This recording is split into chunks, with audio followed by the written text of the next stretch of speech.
not long for yet.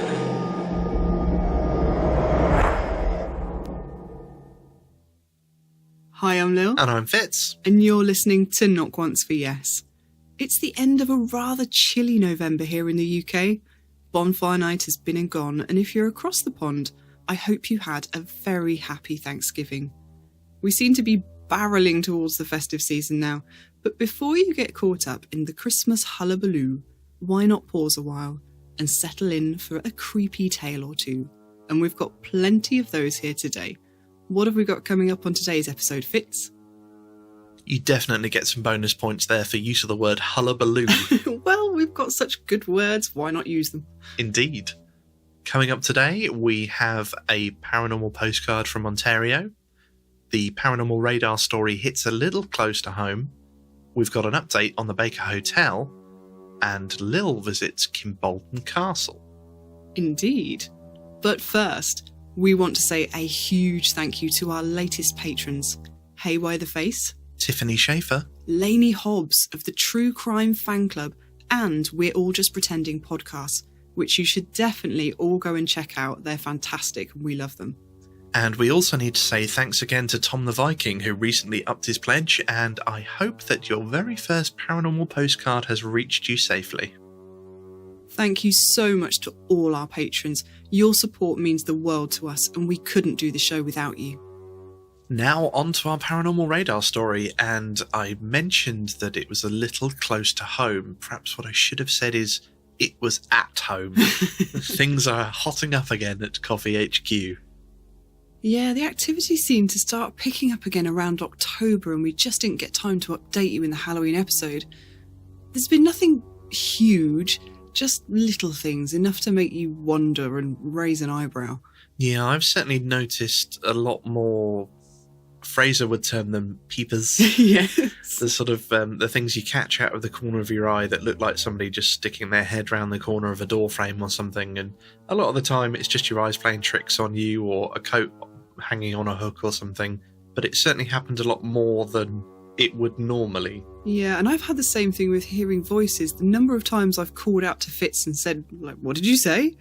And he hasn't said anything. And again, it's the kind of thing that is so easy to write off, and it could be very easily explained, but it's just happened more than you would expect.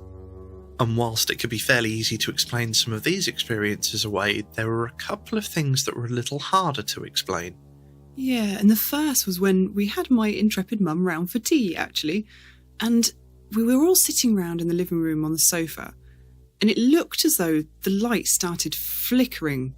But when we all looked up to see what was causing it, it was actually the lampshade from the ceiling light hanging from the middle of the ceiling that was swinging back and forth, really quite violently. Yeah, I mean, there were inches of movement. It wasn't like somebody, not that there was anybody upstairs, No. but it wasn't like somebody had just walked across the floor above it and it sort of shook a little bit. It was inches of movement. Yeah, very, very big movement. My poor mum was quite freaked out, bless her.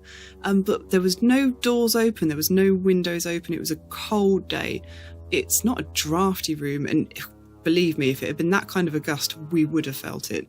Nobody had stood up and knocked it, and it's too high to do that anyway. None of us can reach it unless you're really putting your arm up and stretching. Oh, I can reach it. Well, you're a giant. Shush. Not with your head, though. You couldn't have knocked it accidentally, and we were all sitting down, so there's just no real explanation for that.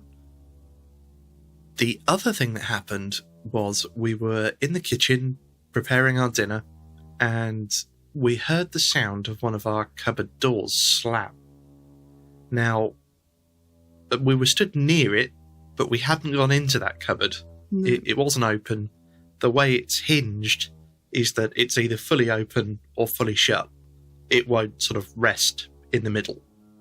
Yeah, and there's no catch or latch to it either. It is just flat wood against flat wood, so there's nowhere for it to stick on its way to closing. And I was nearest and looked over straight away, and I could actually see the handle shaking. It's one of these sort of flappy sort of drop handles that wobble. As when you shut it, it bangs against the wood. And I could see the movement of that happening. So it had obviously just had some kind of movement. It wasn't just the sound of the cupboard. And it had closed with enough force to rattle the pans in the cupboard as well. Yeah, but like Fitz said, we hadn't been in there. We hadn't just moved in front of it and, caught it with a piece of clothing. And I know that it had been shut. So it must have opened to have slammed shut again. So that's a lot of movement that we just don't know how it happened. Very strange. And on top of that, those of you that follow us on our Facebook group may have noticed that we talked about potentially hearing an EVP when we were mixing down the previous episode. In our last episode, you'll remember we interviewed our old housemates and my old bandmate, Starforger.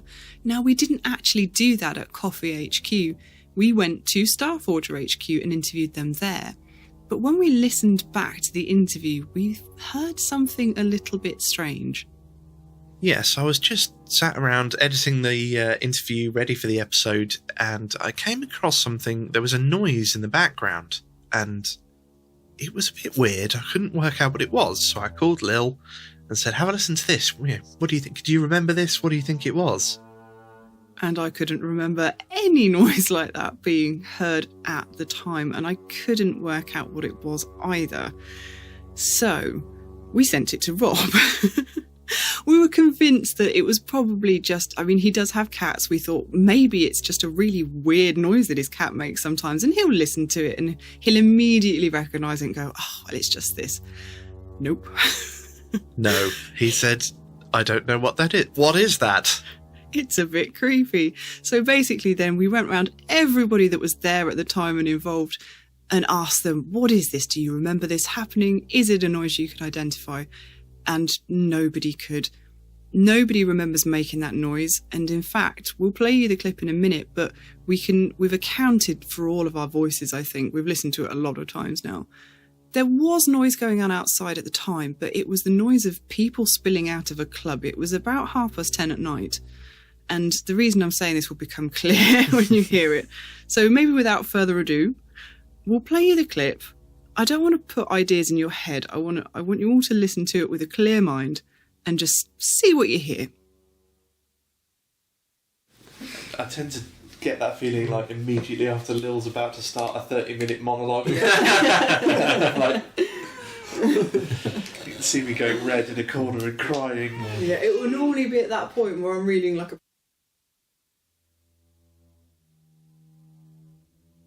And in case you were wondering, that outtake was Fitz talking about having a coughing fit just as I'm about to start reading.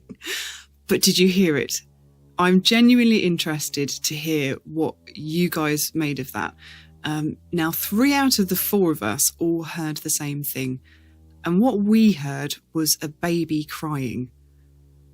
So is that what you heard? I really want to know. We'll play it again in a second. If you didn't catch it, Fitz has managed to clean it up a bit. Yeah, I had a go cleaning it up, so we'll have another listen to that and then see if you still think that that's what it is, or if you've got any idea what it might be. Yeah, because one of the other guys actually thought it sounded more like a moan, but to me it sounds like nothing else other than a baby crying. So if what you're listening for, if you didn't hear it the first time, it's just after we all laugh.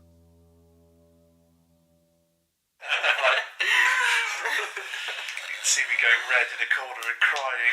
Yeah, it will normally be at that point where I'm reading like a Paranormal Postcard. Now, it was very difficult to try and isolate it because it seems to be in the human speech range. So if I edited out our speech, it would edit out the noise as well. But listening to it there, I kind of almost can make out words in the second bit.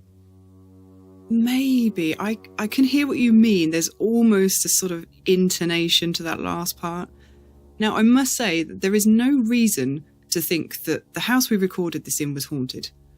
As far as we know, they've never had any, ghostly activity there. Nothing's happened. So this is why it was so unexpected. We did ask Rob, and apparently his neighbours don't have babies. Trust me, we've got neighbours with babies. You know about it. As I said, this was 10:30 at night. So the likelihood of somebody walking a baby out in the street and that noise coming through, slim to none really. This is a busy town street. and the only noises we could hear were that of music from the local pubs and clubs.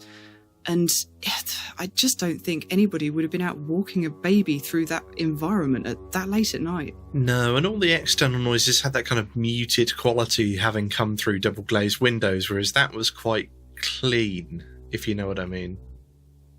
It did sound like it was in the room.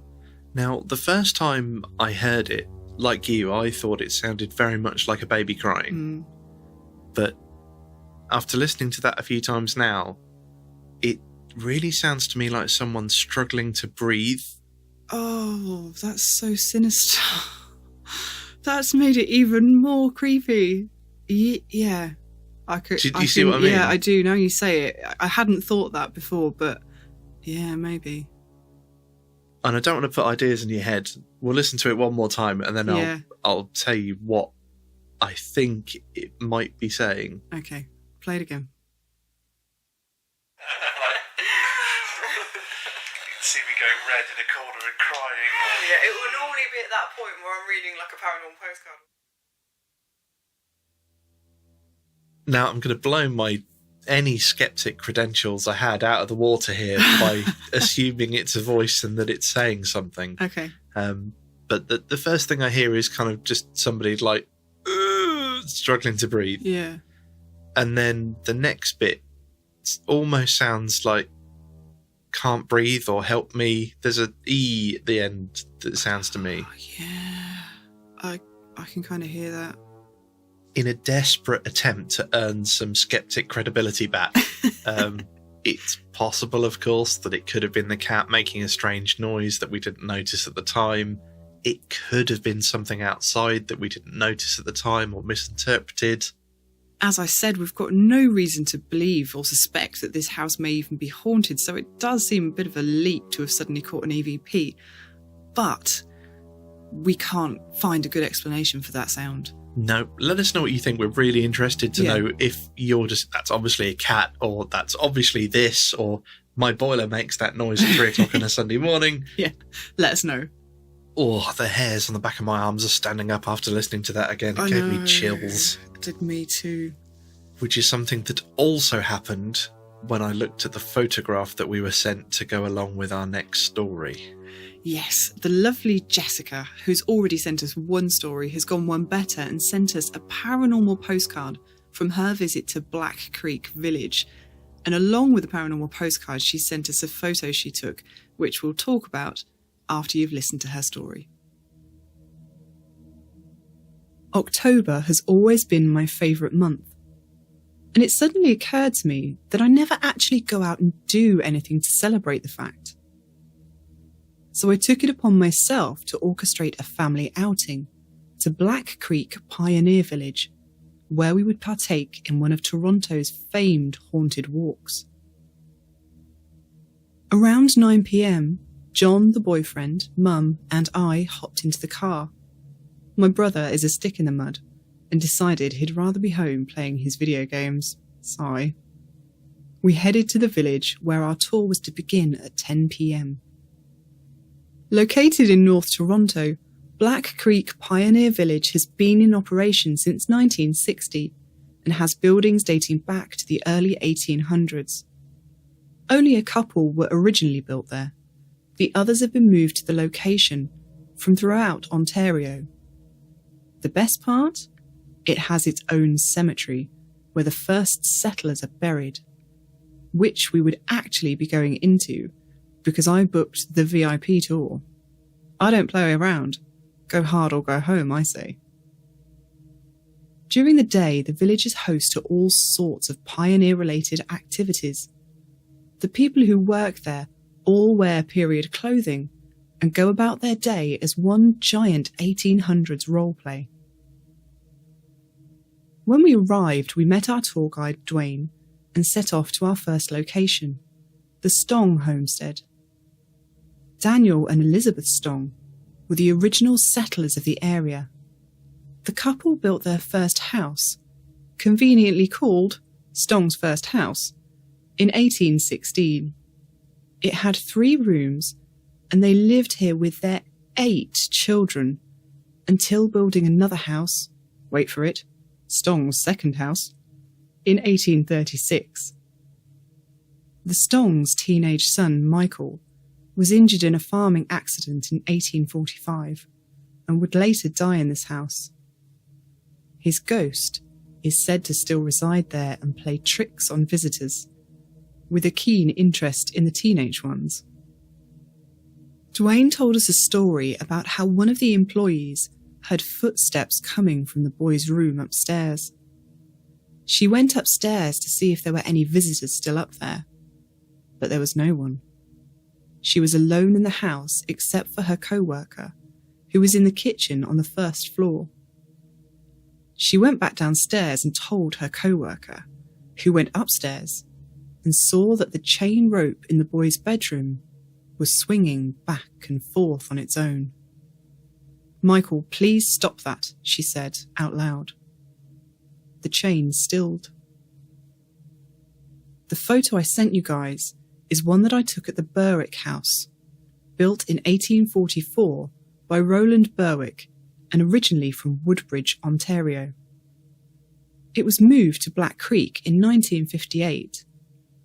There have been several reports there of a ghostly woman, disembodied sobbing, and the mysterious sound of a wooden cradle thumping back and forth on the wall.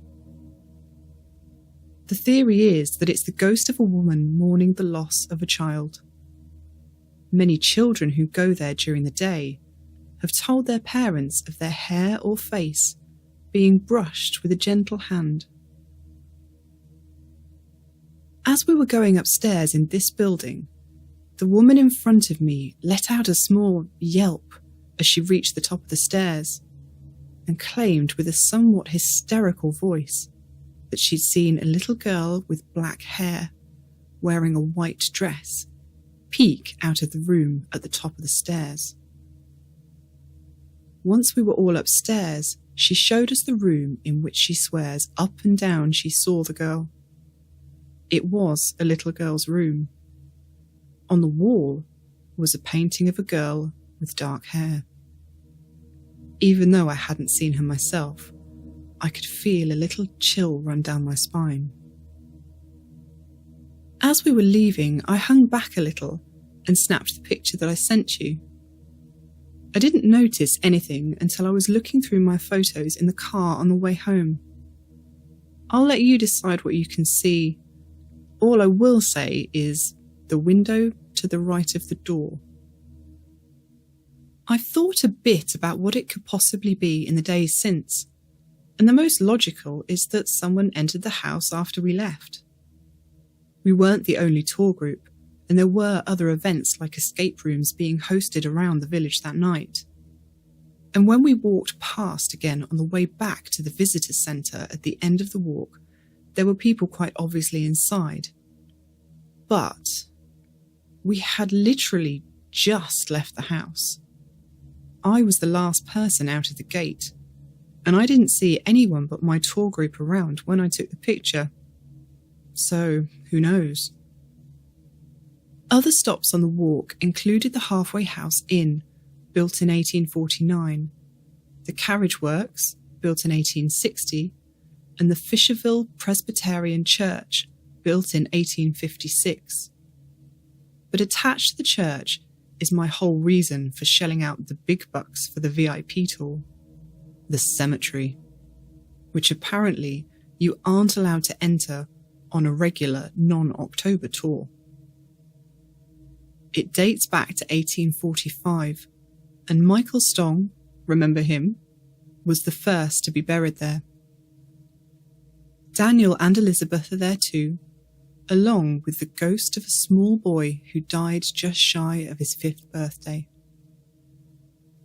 People have reported seeing a small boy in period clothing running through the cemetery. He's said to run across the street to the manse, the next and last building I'm going to talk about, where he goes down a small hallway, jumps onto a bed, then disappears. And here's where things get a bit weird. As we exited the cemetery and walked across to the manse, I started to feel really uncomfortable.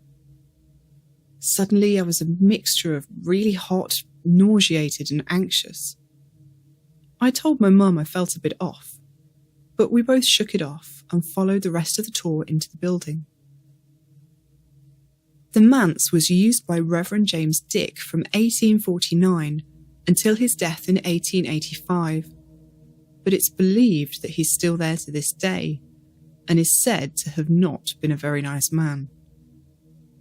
I'm not entirely sure why the little boy is seen here, but another thing that people have reported is the sound of books falling off the bookshelves, pages rustling, the scratching of quill on parchment, and loud, booming footsteps.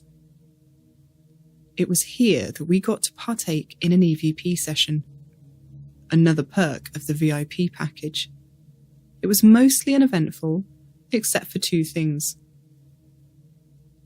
Firstly, about 1 minute into the recording, John tripped over a chair and gave everyone in the room a small heart attack, and I, still feeling anxious and poorly, let out a few choice words. Secondly, around the 2-minute 40 mark, one of the men claimed to have heard something, which several people in the room, including my mum, seemed to have also heard. He later described it to sound like a page rustling, or someone shifting on a bed. But try as I might, I couldn't for the life of me hear anything on the recording. Eventually, I'd had enough and had to leave and get out into the fresh air.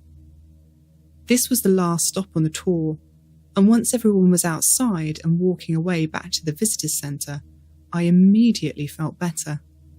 The nausea was gone, and my heart stopped feeling like it was about to burst from my chest. Once we got back to the visitors' centre, Dwayne had one more story to tell us. We gathered around him in the artificial light, and he told us of an employee who wanted to take a family picture in the village. But what she saw in the developed photo shocked her. He pulled out a copy of the picture to show us. The woman, her husband and son are standing together smiling. And there in the background was the vague impression of a small girl with black hair, wearing a white dress. He said he saved this story for last because of the experience the woman in our group had back at Berwick House. And thank you so much to Jessica for that wonderful story. It sounds like you had a thrilling time and we would have loved to have been there ourselves. Oh, I would love to go. I love these paranormal postcards. It's so amazing to hear about all your adventures. Please keep sending them in. And thank you, Jessica. It was really lovely to hear from you. We shall certainly be putting that on our list of places to go and visit.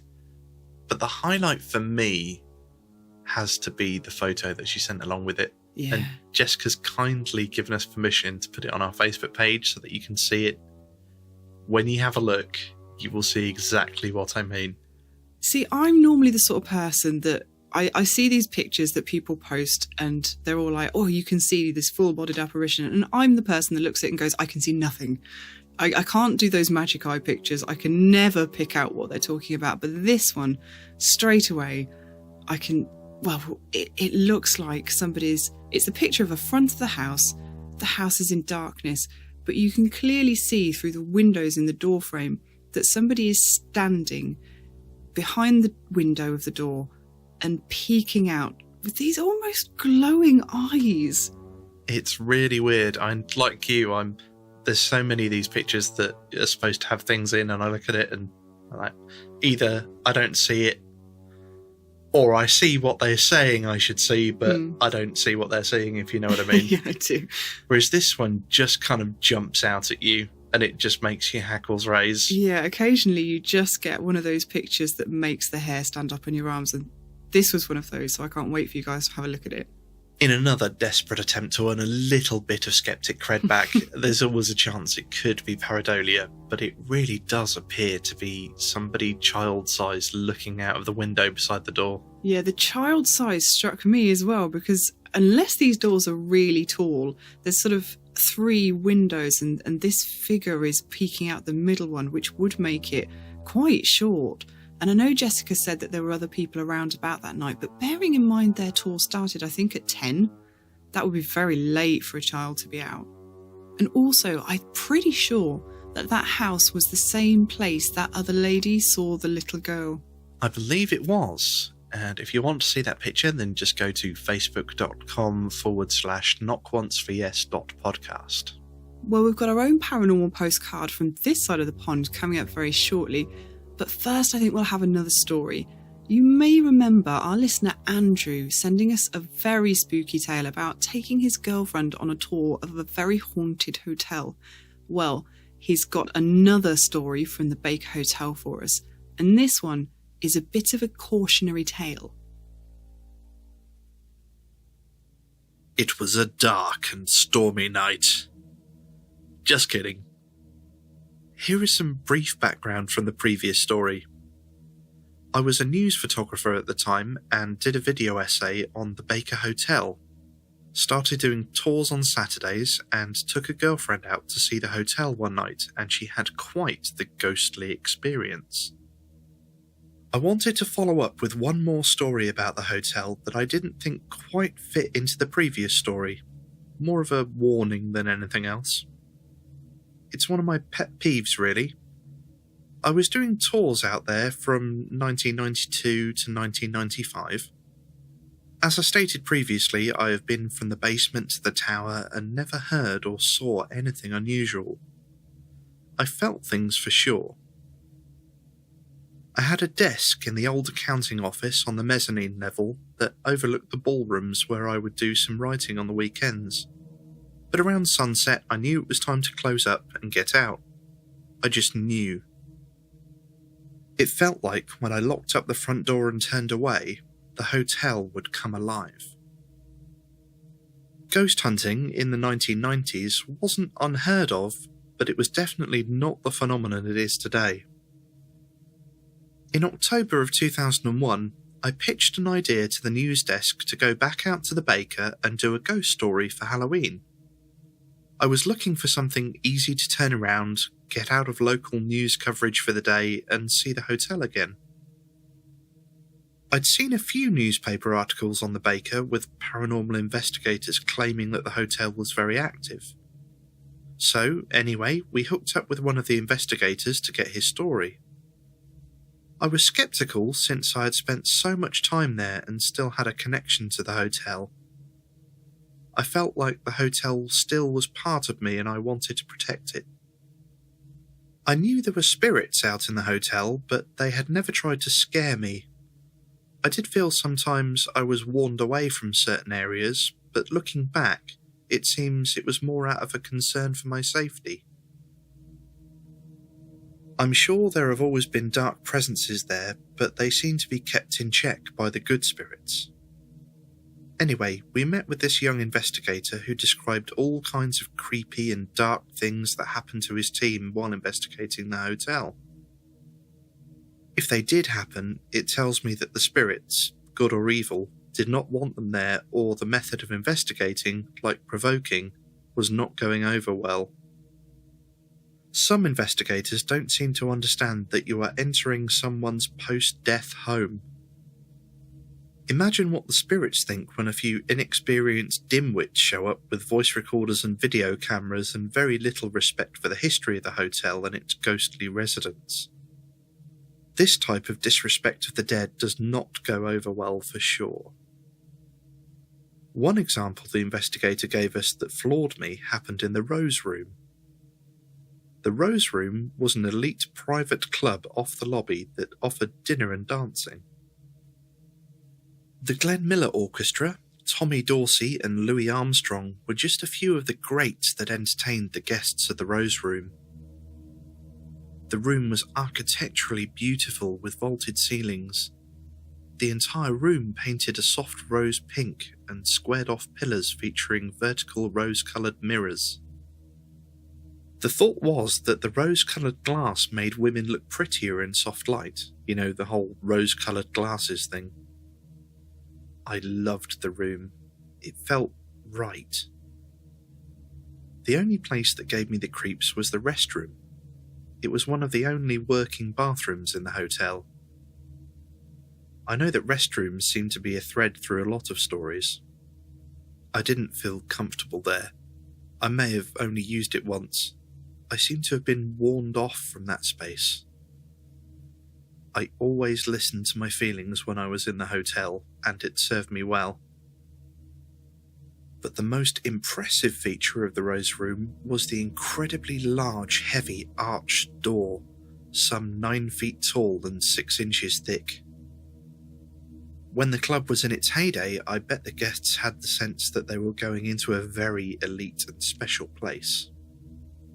The door was so heavy it was difficult to move, not because the hinges were corroded, it was just heavy. Now, back to the young paranormal investigator. After telling of a few run-of-the-mill encounters, EVPs and orbs, he said they were in the Rose Room one night and saw a solid, dark, swirling mist in the back of the room. Once they were aware of its presence, the black mass quickly moved across the room towards them. They all ran as fast as they could out of the Rose Room, slamming the heavy door behind them. As they tried to catch their breath, a loud banging came from the other side. Strong, powerful, angry banging. As I said, this door is solid and 6 inches thick. You would have to be a giant to make much noise banging on that door. It would be like hitting concrete. Obviously, these investigators had angered the wrong spirit. I felt sorry for whatever entity was so enraged that they felt the need to be so violent. If this entity could effortlessly pound on that door with such force, it could surely tear you to tiny pieces. I guess the moral of this story is if you want to do some paranormal investigating, go out and have fun, but show some respect for the dead. You're a guest in their home. Treat the dead with honour, or you may just provoke the wrong entity. Be careful what you seek. You may just find it. Thank you so much, Andrew, for another fantastic story. I do love hearing about your Baker Hotel adventures. Yes, every time I hear a little bit more about it, it just makes me want to visit all the more. Oh, yeah, me too. And it sounds like perhaps those paranormal investigators weren't being quite as respectful as they should be. And I don't get that. There was definitely, I don't know whether it's still happening now, but there was certainly this trend for provoking spirits and trying to rile up all this activity. And I know people were doing it to try and get evidence, but like Andrew says, you're in their house, show some respect. I mean, what do you expect if you go in there and deliberately anger the entities? Yeah, and even coming at it from a sceptical point of view, we don't know what these things are. No. So, surely the first avenue of investigation is not annoy it and see what happens. No. It's from the sort of naturalistic poke it with a sharp stick and see if it bites you. Yeah. No, it's just rude. Just don't do that, people. Show some respect. And, if you do, to be honest, I think you deserve to be chased out of the room by an angry spirit. Indeed. Although there was one thing I wanted to say, because he was talking about this massive door that you'd have to be really strong to make a noise through. And it reminds me of what we were talking about last episode at our previous house, where it sounded like someone was throwing furniture around and, the energy that would have been required to make that noise. Yeah. And yet when we went in the room, nothing was disturbed. No. And it's kind of like, are they just making the noise?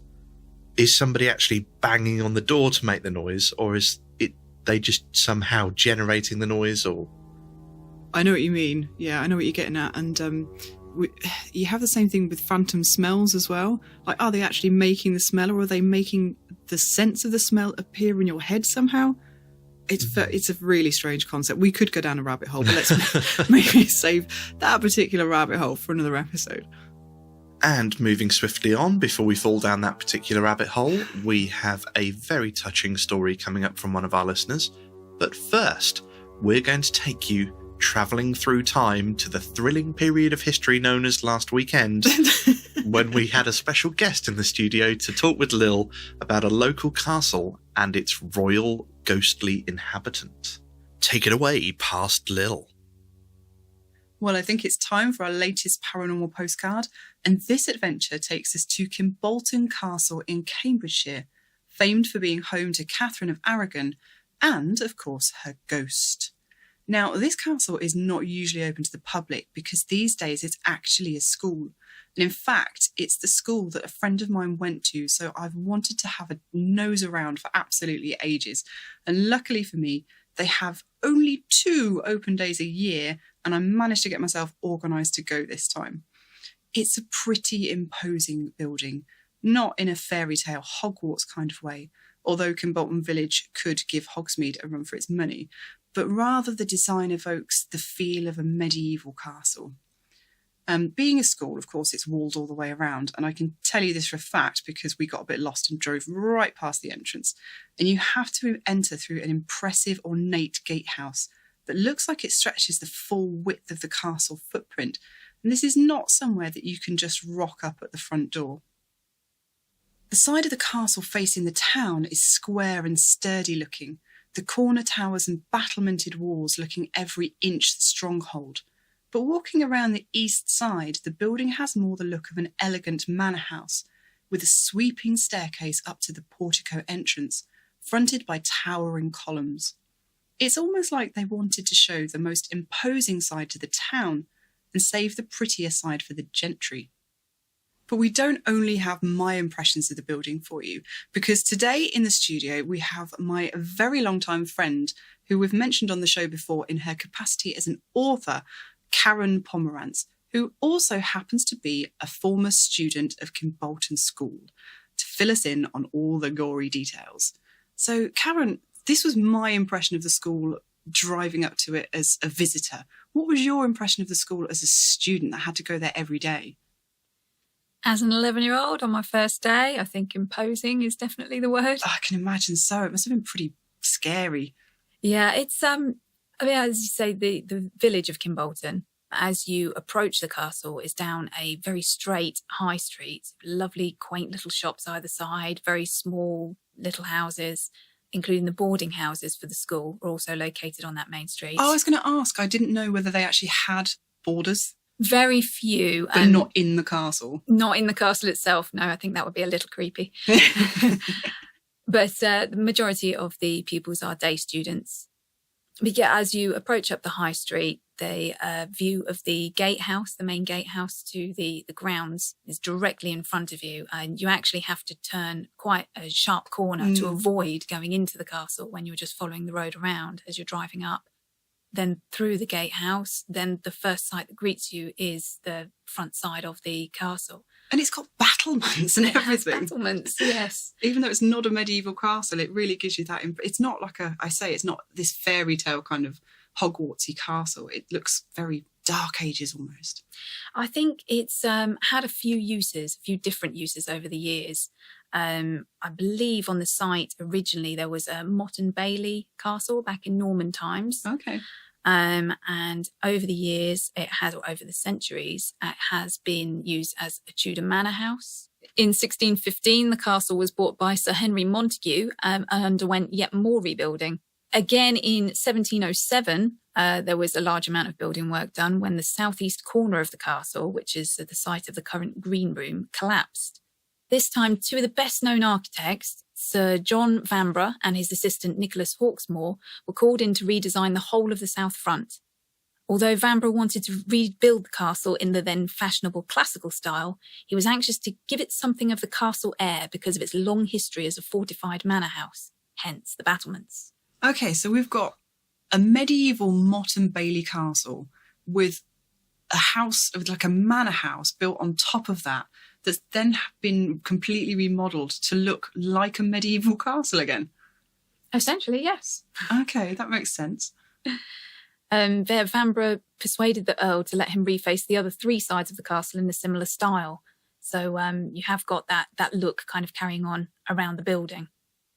So how much of the castle is actually operational as a school, if any of it?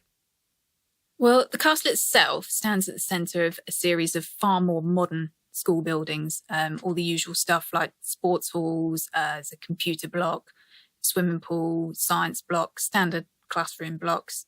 There's also the music school and the dining hall, often referred to as the Mews, because they were originally, I believe, the stable buildings. Oh, okay. So you have got all the normal school buildings there that most of the lower school tend to use.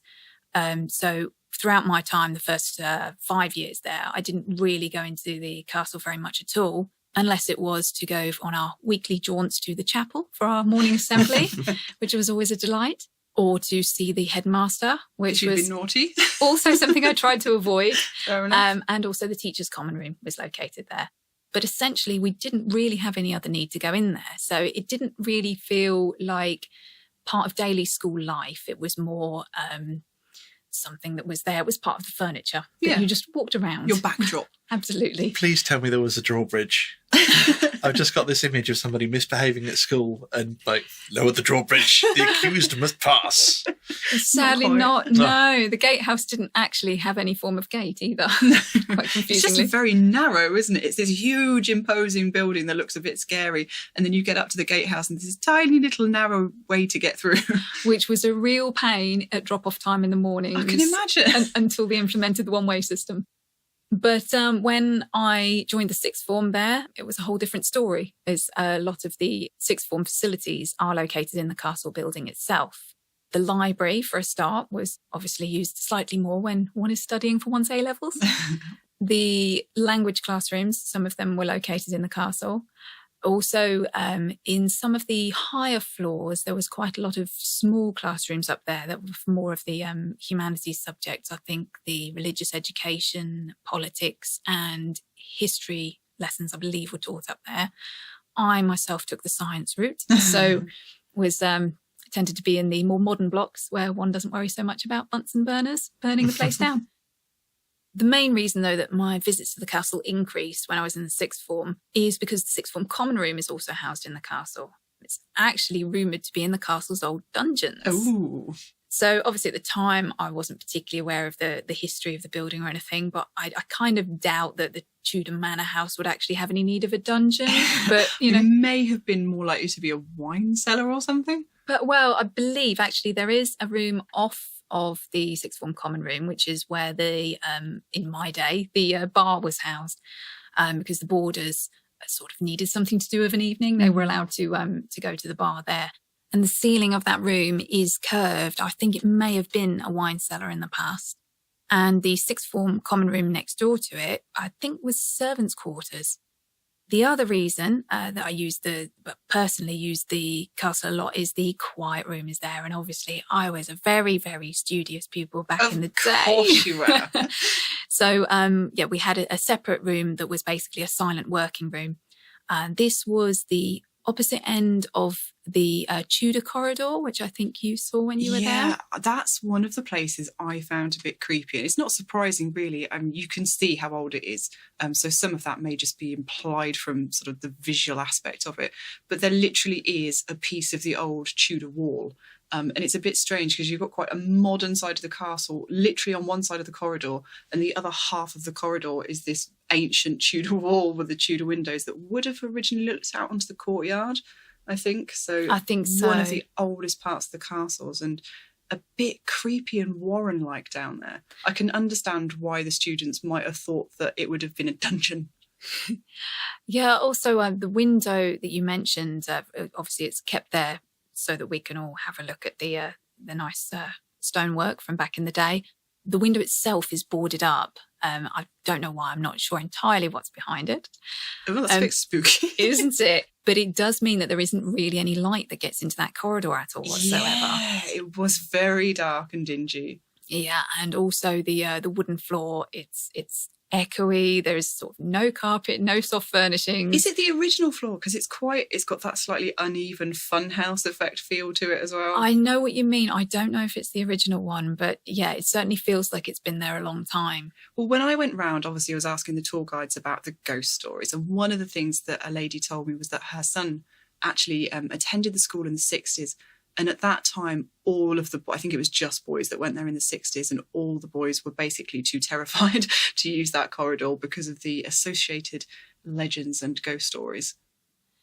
Yeah, it's a strange layout, that whole area, really, because so with the theory of the common room being where the dungeons used to be, that whole sort of ground level of the castle almost seems to be sort of a basement level in a way, because when you enter the castle from the courtyard or from certain doors, you do need to go down sort of 3 or 4 steps, not quite a whole floor to get there, but it is definitely set down compared to the rest of the building. I believe that may be something to do with the extensive remodelling that we've mentioned took place. I think that the floor levels themselves were changed at that time as well. So with the uneven flooring giving the funhouse effect, that often makes people feel uneasy without really knowing why. Was that one of the areas that set your spidey senses tingling? Not so much. It was creepy, but I really think it's because it was dark and dingy. It was quite obviously very old. It's just almost set up to give you the creeps with no really good reason, if you know what I mean. The place that actually set my spidey senses tingling was literally the floor directly above. There's a corridor that runs from the red drawing room along the Pellegrini staircase, which is this huge ornate mural that's painted all across the walls and the ceilings. It's beautiful. And the corridor leads directly into the chapel gallery.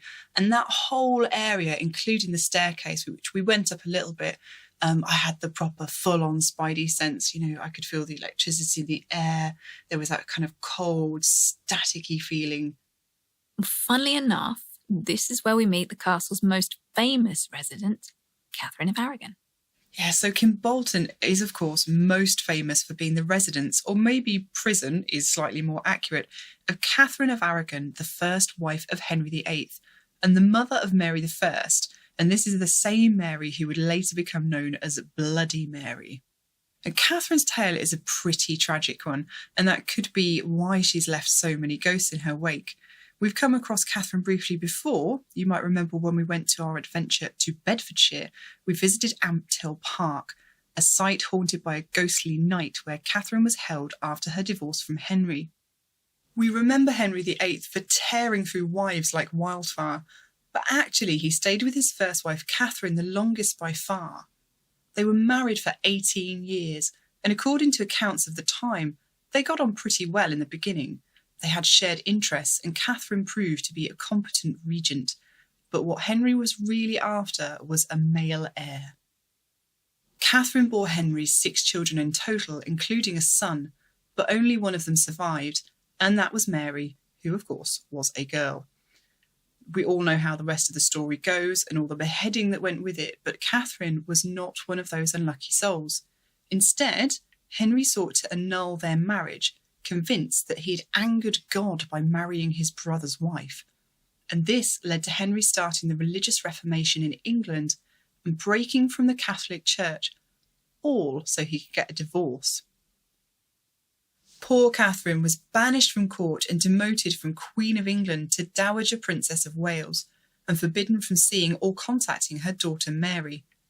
She was rather unceremoniously shunted around the country to lodge in various castles and manors, which seem to have got progressively less grand and more cold and damp as the divorce went on, before arriving at her final destination of Kimbolton Castle in May of 1534. After her arrival, her health deteriorated rapidly, and it's thought now that she was likely suffering from cancer. She spent the last 20 months of her life as a semi-prisoner in her rooms in the southwest corner of the castle, which is now the headmaster's study and called the Queen's Room. She ventured out to the chapel, but otherwise secluded herself in her rooms for the most part, surrounding herself with a few trusted servants and having her meals specially prepared in a kitchen near her rooms, as she feared Henry would try to poison her. In January 1536, she died in her bedroom at Kimbolton. Her embalmed body then lay in state in the chapel for nearly 3 weeks before being carried to Peterborough for her burial. So, obviously not the happiest of times for poor Catherine. Perhaps it's not surprising then that she's said to mournfully wander the halls. Yeah, well, I've been doing a little bit of research because obviously at school we were told the stories of Catherine of Aragon haunting the castle, but not too much on the detail. So it seems that Catherine of Aragon has been a well-established ghostly presence for many years at Kimbolton. A castle historian said in a newspaper interview, some dukes during the years after Catherine of Aragon wrote fanciful tales of her running up and down the stairs.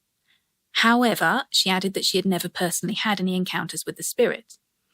And this particular castle historian was actually my history teacher from when I was there back in 1992. Aha. So she has been around long enough to know if there had been any stories crop up. Some accounts describe her as walking peacefully along the West Gallery wearing a white robe and crown, whilst others say her gaunt-looking apparition has been seen in the Queen's Room. Now, the Queen's Room is the room where she died, and that is what is now used as the headmaster's study. Most of the reports, however, indicate that her spirit is following an older castle floor plan. Witnesses have seen the ghostly Queen's head and shoulders gliding along the floor on one level, whilst on the floor below, her torso and legs have been spotted drifting along the ceiling of the room above. Oh, that's got to be pretty distressing to come across. It's almost like something out of Disney's Haunted House. It is, actually. Presuming she's walking along a floor that isn't there anymore since the renovations. I'm guessing so. Well, it's actually quite difficult to tell exactly where the sightings were because of all the remodelling that we mentioned earlier. Some of the stories date back to before the remodelling, say about the castle historian mentioning the dukes having stories about her running up and down the stairs. But of course, that staircase may not even still be there. Absolutely. Also, I believe there was some sightings of her in the chapel gallery. The gallery that is currently in the school is not the one that was there when Catherine of Aragon herself was there. That's also been changed. So the corridor where I have my spidey senses alerted, is there any way we can work out whether that was somewhere that she would have walked? Well, I think it probably was because, as you've mentioned, she was sort of confined, self-confined to that one corner of the castle that she chose to remain in the Queen's room as her main room, a boudoir next door to that, and the chapel were her main areas of residence. The corridors that you've mentioned lead off of these rooms. They are all in that same corner of the castle, so it would seem very plausible. And presumably, the Queen's room as it is actually quite small, so I imagine that her rooms as a queen would have extended out a lot further, probably into that corridor. Perhaps on the maybe on the chapel side of it. On the other side, you've got the saloon, which is sort of a grand kind of entrance hall area to the castle. There is also a hidden door in the wall of the saloon, which I assume you may have seen when you were there. It's made just to look like the same wall panellings of the rest of the room, and that leads through to that floor level where the chapel gallery is. So for all the castle has been through a lot of changes in floor levels, and maybe the walls themselves as well have been moved around, because she was confined to that one area, I think that's where you're going to be getting most of the sightings and most of the paranormal activity. But since then, Catherine seems to have settled down, with the last reported sighting in 1939, when the castle was used by the Royal Army Medical Corps during World War II. And the castle building itself was the landmark for the 379th Bomb Group crews returning from combat missions. Whilst Catherine's ghost hasn't been seen in Kimbolton since 1939, it turns out that that's not the only place that she's reputed to haunt. Her phantom has also been seen at Castle Lodge in Ludlow, Wales. But interestingly, this ghost is a teenage version of Catherine. We've seen that before, haven't we, at Delapre, where we had a ghost there that was seen at one age in one part of the building and at a younger age in a different part of the building or in the grounds. So is this a similar thing where she's seen in one location at one age and a different location as an older? It certainly seems like it. I mean, obviously, Kimbolton was at the end of her life, whereas this seems to be not necessarily the start of her life, but at least the start of her life in England. Catherine was born near Madrid in 1485, and at the tender age of just 3 years old, she was betrothed to be married to King Henry VII of England's oldest son, Arthur. At 16, she was shipped off to England and married to the then 15-year-old heir to the English throne. Arthur was Prince of Wales, so the couple went to Ludlow Castle on the Welsh border to live in Castle Lodge. but after only 5 months of marriage, they both fell deathly ill with a sweating sickness. Catherine survived, but sadly her husband Arthur did not. Visitors to Castle Lodge reported the apparition of a teenage girl in an ornate Tudor dress walking the attic corridors and visiting the nursery, accompanied by the classic cold draughts and feelings of being watched. One man who encountered the spirit fled in terror after seeing the phantom vanish through a closed door. The encounters have long been attributed to Catherine, as the age and style of dress of the apparition would seem to fit. Interestingly, a lot of the reports favour the idea she haunts the location because she had happy memories there, and some reports have described her ghost as skipping or running in the corridors. Paranormal investigators have also recently reported sightings of shadow figures on the site. I find it curious that people are reporting this to be a happy ghost. I mean, I guess, she's skipping and running along the corridors and it does get that impression, but it just doesn't seem like a very happy time to me. I mean, this poor woman's been raised to be a queen from birth. Can you imagine being betrothed at the age of 3, shipped off to a foreign country at 16, and then to be widowed 5 months later? It just doesn't seem like a happy time. Perhaps she really didn't like him. Maybe. Well, Catherine may be the most famous ghost at Kimbolton, but there's another ghost there that sometimes gets overlooked. Yes, that is the ghost of Sir John Popham, who lived in the castle around 1600. You can see his portrait hanging in the headmaster's study today. He's a bit of a colourful character by all accounts. It's said that he was kidnapped by gypsies as a child and spent some of his youth operating as a highwayman, but then went on to study law at Oxford and was eventually appointed as Chief Justice of the Queen's Bench. So his stint as a highwayman didn't do any damage to his career then? It doesn't seem to have done. He actually presided over the trials of Sir Walter Raleigh, Guy Fawkes, and was involved in Mary Queen of Scots' trial.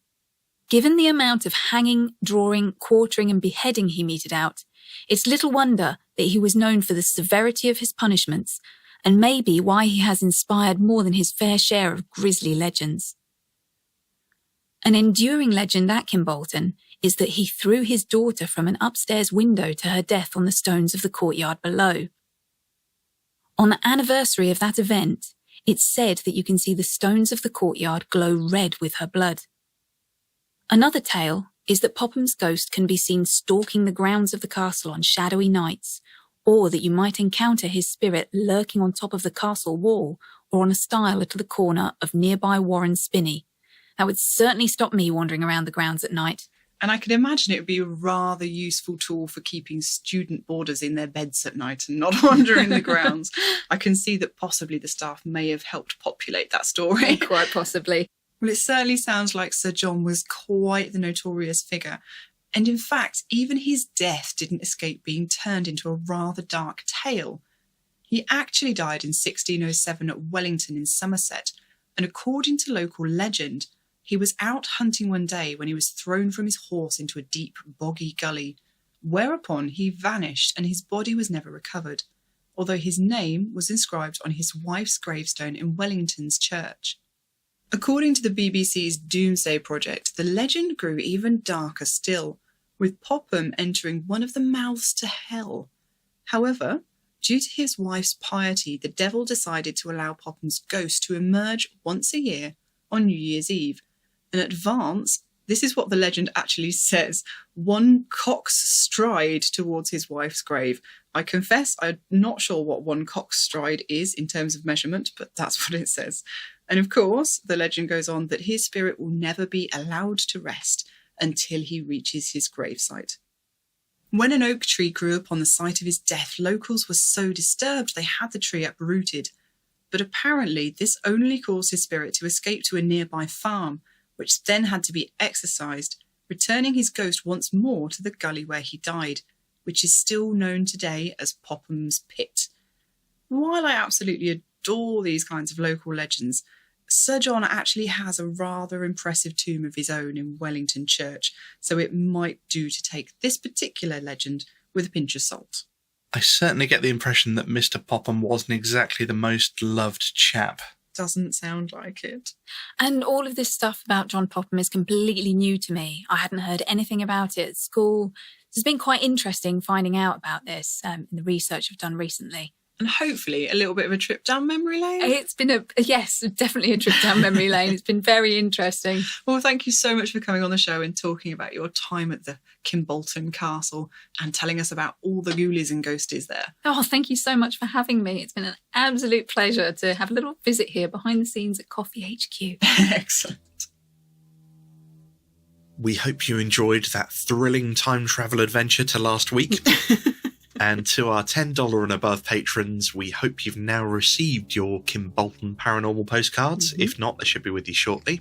But to bring us back to the here and now, we've got a very poignant story from Vicki Luther.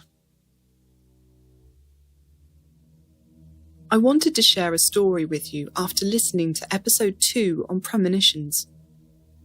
Ironically, today is 13 years since I had my biggest premonition.